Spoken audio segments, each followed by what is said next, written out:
Islamic State, parents of Kayla Mueller hopeful she is alive.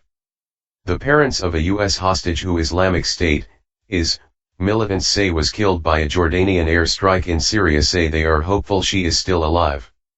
The parents of captured aid worker Kayla Jean Mueller urged is to make contact with them, and to treat Ms. Mueller as a guest. White House officials say they have seen no proof she was killed. Released images of a ruined building where it says she died, but no images of the aid worker herself. It said that Jordanian jets had bombed the building on the outskirts of their Syrian stronghold, Raqqa. Jordan, which carried out airstrikes on its targets in Syria on Thursday, dismissed the reports as propaganda. Your responsibility. Mentioning previous communications with in their statement, Ms. Mueller's parents said they had decided to break their public silence at news of reports of their daughter's death. Kayla Jean Mueller and her mother Marcia.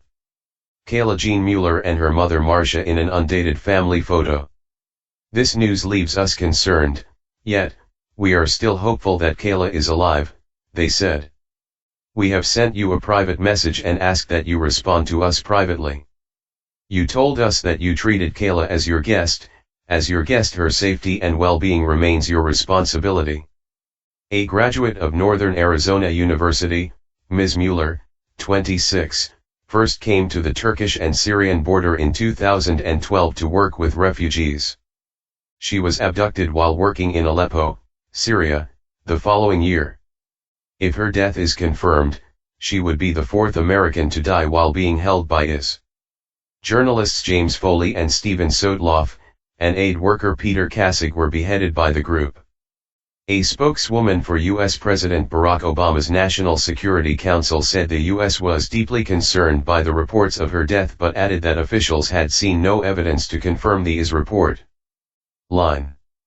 Analysis, Ali Maqbool, BBC News, Washington. Kayla Jean Mueller, undated family photo. There are many who have raised doubts about Islamic State's claim that Kayla Mueller was killed in a coalition strike in Raqqa, in an attack in which none of its own fighters died, it says. Jordan has increased its participation in the bombing of the militant stronghold since one of its pilots was shown being burned to death by IS militants, and officials in Jordan insist they will keep up the pressure. Saying a Western hostage has been killed by Jordan is being seen by some as an attempt to take the wind out of the sails of this renewed Jordanian resolve to fight the militants. Claiming the coalition killed Ms. Mueller could also provide a convenient solution to Islamic State's problem of what to do with a female hostage, one they might not want to be shown killing in the same barbaric way as they have others. Unfortunately, the doubts about the veracity of the Islamic State claim will provide little comfort to Kayla Mueller's family and friends. Profile, dedicated aid worker. Islamic State's asymmetry of fear. Thousands rally in Jordan. Line. In this image made from undated video provided by Jordanian military via Jordan TV, explosions go off as the military carried out airstrikes at an undisclosed location in Syria.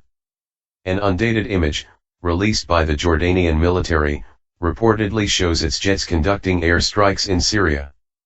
Jordanian protesters hold up pictures of Jordan's King Abdullah and Jordanian pilot Mos al-Kazisba, as they chant slogans during a march after Friday prayers in downtown Amman, February 6, 2015. Demonstrators took to the streets of the Jordanian capital Amman to express support for the government.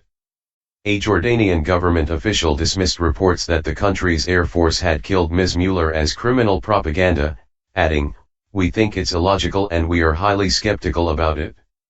Thursday's strikes were carried out in response to the killing of a Jordanian fighter pilot by IS militants. A video of Mos al-Kazisba being burned alive in a cage had been posted online by IS. He was captured by militants in December after his F-16 fighter jet crashed in Syria.